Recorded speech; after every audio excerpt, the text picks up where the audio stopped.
Cell 1. In this cell, we're exploring how to transform various signals, like price patterns and fundamental metrics, into actionable portfolio management rules. This is crucial because systematic approaches to investing can lead to improved decision making and outcomes, especially when we consider the complexities of real world constraints. The logic here revolves around synthesizing multi signal data, which might include momentum, volatility, valuation, and quality indicators.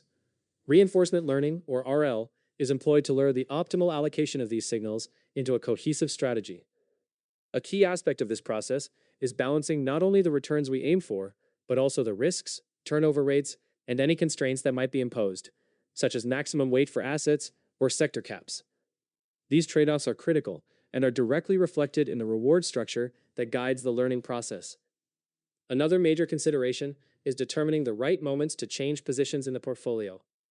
A common challenge faced by investors is overtrading, which can erode potential gains. To counter this, we can incorporate turnover penalties into the RL model, which incentivizes the strategy to hold positions unless there are compelling reasons to switch.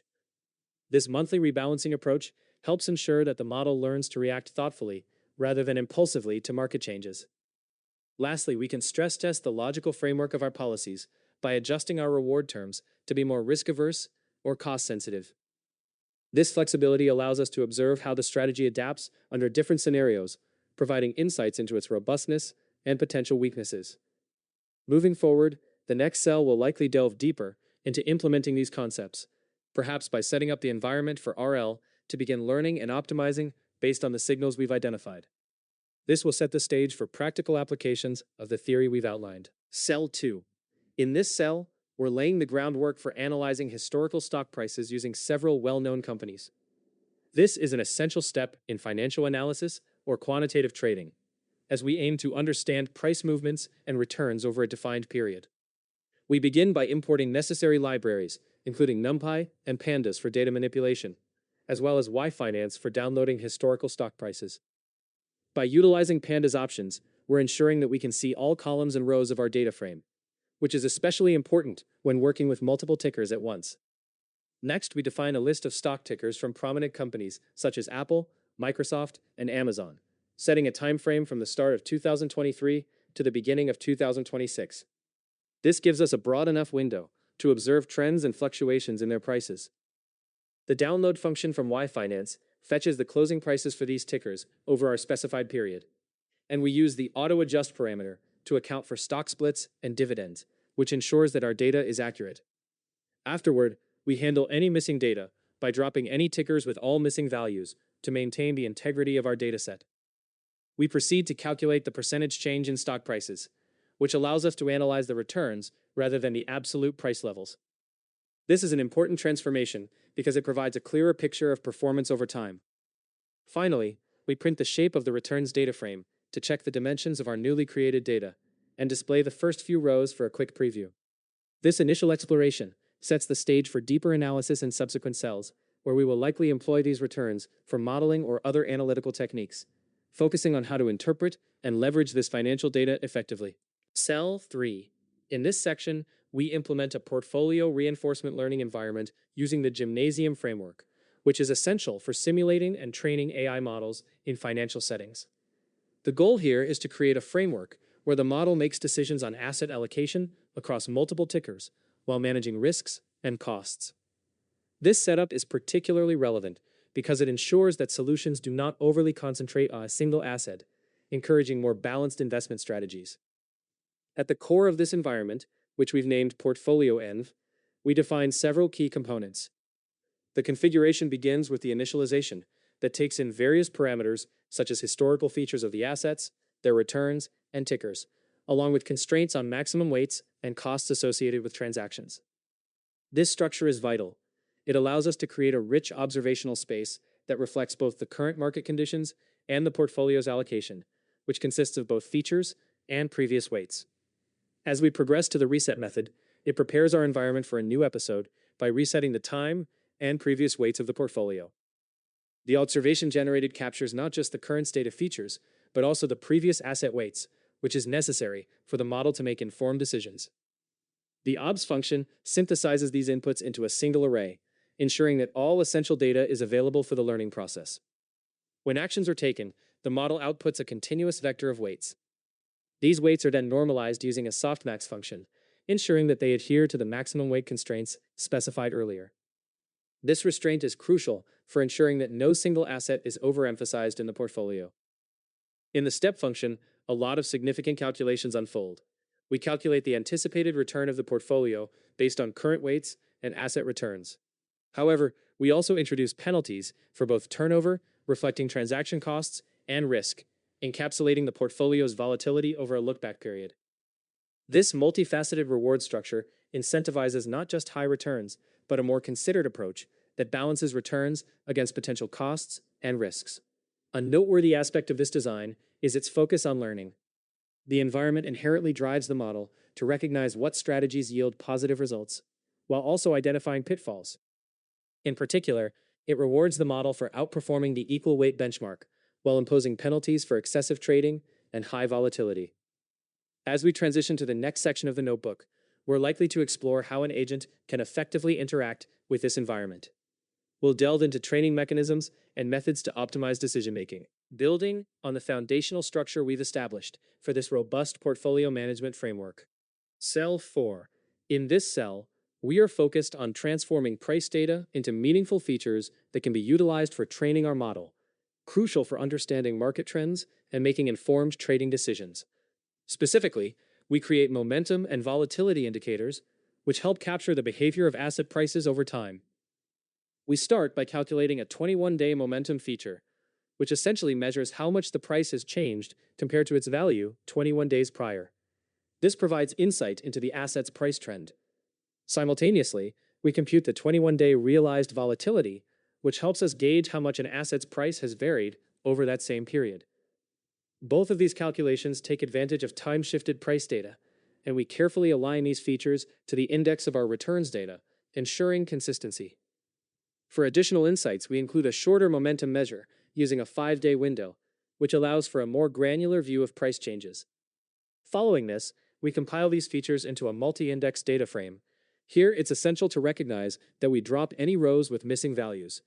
These dropped rows are often a result of the rolling calculations where sufficient historical data isn't available. Next, we align our returns data with this new feature set and clean it to eliminate any indefinitely large or missing values, which could compromise the efficacy of our model. Once cleaned, we print the shapes of both our features and the aligned returns to ensure they correspond correctly, which is crucial for the training phase. We then proceed to create training and testing datasets based on a chronological split, maintaining the time order that's vital in financial modeling. This split ensures that our model learns solely from past data, simulating a realistic trading scenario. With our training and testing environments established, we introduce a linear schedule function, which will help adjust learning rates based on progress through the training. Lastly, we implement a function that assigns portfolio weights based on predicted performance of different assets. This takes the top predictions and normalizes their weights to ensure no allocation exceeds our defined maximum. Finally, we initialize the proximal policy optimization model, setting its parameters and starting the learning process, while capturing performance metrics along the way. As we transition to the next cell, we'll build on this foundation by testing the model and analyzing its performance, further honing our strategy based on the insights gathered. Cell 5. In this cell, we delve into important concepts of reinforcement learning, particularly focused on the proximal policy optimization, or PPO, algorithm. This allows agents to learn in a stable manner while minimizing drastic changes to their policies. The discussion centers around the learning rate and how the average change in policy over an update can reflect the stability of our agent's learning process. The document outlines a crucial metric known as KL divergence, which measures how much the policy has shifted with each learning block. A healthy learning environment typically maintains a KL value between 0.001 and 0.02, indicating a moderate update to the model without overwhelming it. Values surpassing 0.05 suggest that the learning process may be unstable, hinting at excessive changes that could lead to issues like overfitting or erratic behavior. On the other hand, a value approaching 0 indicates that the policy is barely changing, which can signify stagnation in learning, especially when we see values dropping to around 1 times 10 to the negative 7 during later training stages. This could mean that our model has mostly converged, signifying a plateau in learning. We also see references to the exploration aspect of the agent's behavior. High entropy values tell us that the agent is still in exploration mode, indicating uncertainty in decision making, much like a portfolio manager assessing various beneficial asset allocations. This variety in decision making is essential for a well rounded learning process. As we wrap up, it's important to note the challenges posed by noisy financial rewards. Daily returns can act like white noise, making the learning experience less predictable. What this means for PPO is that it may lean more heavily toward controlling risk rather than accurately predicting returns. Looking ahead to the next cell, we will further explore how these principles play out in practice, potentially diving into simulations or examples that illustrate how PPO adapts in real-time learning scenarios. This will enrich our understanding of risk dynamics and policy refinement in action. Cell 6. In this cell, we're undertaking the crucial process of evaluating and collecting weights for our investment strategy based on monthly returns. This step is significant because the resulting weights will directly influence our portfolio's performance, allowing us to capitalize on positive momentum and make informed investment decisions. We start by calculating the monthly returns from our daily return data. By resampling the data to a monthly frequency, we can simplify our analysis and better understand the performance of different assets over time. The next key component is setting up our weights, where we create a data frame initialized to 0. This will serve as a container to store our weights for each asset over the time period we're studying. Next, we loop through each month to assess which assets have shown the strongest returns. For each month, we identify the top assets by selecting the K highest returns, with K defined as 3 in this case. This decision reflects a strategy focused on a concentrated selection of assets that are performing best at that moment. An important aspect of this logic is that we clip any negative scores to 0, emphasizing our focus on strong positive momentum. If for some reason the top assets yield no positive returns, we implement a safety net by distributing equal weights among them, preventing the scenario where we would otherwise have no investments at all. Once we establish our weights, we calculate the portfolio's monthly returns by summing the weighted performance of the selected assets. Cumulatively, we then derive the equity curve, which illustrates how our initial investment grows over time. Finally, we print the total return and display the weights alongside our portfolio and equity data. As we wrap up this cell, it sets a solid foundation for our next endeavor, where we'll likely delve into performance metrics and further analysis to refine our investment strategy, ensuring we optimize both risk and reward. Cell 7. In this cell, we're preparing to derive the optimal asset allocation for the upcoming month using a model-based approach. This step is crucial because it allows us to dynamically adjust our investment strategy based on the latest available data, ensuring that our portfolio remains balanced and responsive to market conditions. The process begins by initializing a portfolio environment that simulates our investment landscape. Here, we set various parameters, such as the maximum allowable weight for any single asset, transaction costs, and our risk aversion level. These settings are pivotal, as they guide our model's decision-making process and help tailor the portfolio according to our investment preferences. After establishing the environment, we reset it to obtain the initial observations. The next phase involves stepping through the model's predictions, month by month, until we reach the final available month of market data. Within this loop, we leverage the predictive capabilities of the model, employing a deterministic approach to ensure consistency in our actions. Each action represents a decision on asset allocation, and as we step through time, we continuously update our observations while gathering rewards, termination states, and other pieces of information related to our investment choices. At the end of this loop, we extract the final weights that were chosen by our model and compile them into a clearer format using a series structure with our asset tickers. This allows us to immediately assess the distribution of weights across our chosen assets. Importantly, we also compute the sum of these weights to ensure it meets our target allocation standards, and we check the minimum and maximum weights to confirm that no asset is unduly favored or neglected. By displaying the sorted weights, we gain insight into which assets are receiving the most attention from our model. This analysis not only provides clarity on our next steps, but also informs adjustments that might be necessary in the investment strategy going forward. Looking ahead, the next cell will likely build upon this analysis by implementing any necessary actions based on this optimal allocation. allowing us to explore the practical implications of our findings in a real-world context. Cell 8. In this cell, we're visualizing the growth of an investment portfolio over time, a critical step in understanding the returns on our initial capital. By plotting the equity curve, we can see how a starting investment of $1 evolves, allowing us to assess performance clearly and intuitively. The first thing we do is assign our computed equity values to a variable called equity curve. This will serve as the foundation for our graph. We're using Plotly, a powerful visualization tool, to create an interactive graph that displays this growth. The historical data is plotted with the date on the x-axis and the corresponding equity value on the y-axis, showing how the investment has performed month by month. The core of the visualization lies in the graph type we chose, a scatter plot with both lines and markers. This choice helps distinguish individual points of data while providing an overview of the trend. The connection between data points gives us insight into the investment's trajectory over time, revealing patterns such as years of growth or periods of decline. We also enhance the plot's readability by adding titles and labels, making the graph easier to interpret. The finalized layout is designed to be wide, ensuring that all details are visible without feeling cramped, which is crucial for effective analysis. It's essential to keep in mind the assumptions behind this visualization, particularly that the data used reflects actual performance and includes all relevant fluctuations amid market variations. Learners should also be cautious of interpreting peaks or valleys, as they could be influenced by external factors not captured in our data. As we wrap up this visual analysis, it seamlessly sets the stage for the next cell, where we will likely delve deeper into performance metrics or comparative analyses, tools that will give us more context about how our portfolio stacks up against benchmarks. Cell 9. In this cell, we're visualizing how the weights of different assets in our portfolio evolve over time.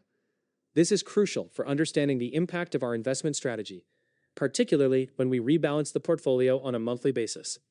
The process begins by creating a copy of our weights data to ensure we're working with the original dataset. As we set up our figure using Plotly, we introduce a loop that cycles through each asset in the portfolio. For each asset, a scatter plot is generated, allowing us to see the weights on the y-axis and the corresponding dates on the x-axis. This creates a clear visual narrative of how each asset's weight fluctuates over time. The title of the chart provides immediate context, indicating that we are looking at portfolio weights, complemented by labeled axes to help viewers interpret the information quickly. The layout dimensions are also adjusted to ensure the visualization is visually appealing and easy to read. It's worth noting that using a stacked area format would provide a cumulative view of how these weights interact, but here we opted for a line representation to highlight individual asset performance. Importantly, this method assumes that our data is clean and consistently organized by date. A potential pitfall could be gaps in the data, which may lead to misleading visuals.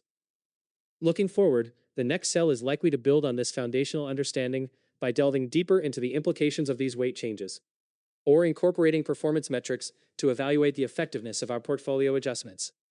This transition not only enhances our insight, but also prepares us to make informed investment decisions going forward. Cell 10. In this cell, we're creating a visually appealing heat map to represent the weights of various assets over time.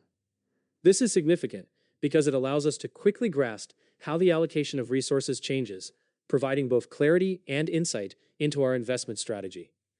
The code begins by importing Plotly Express, a library designed for easy and efficient data visualization.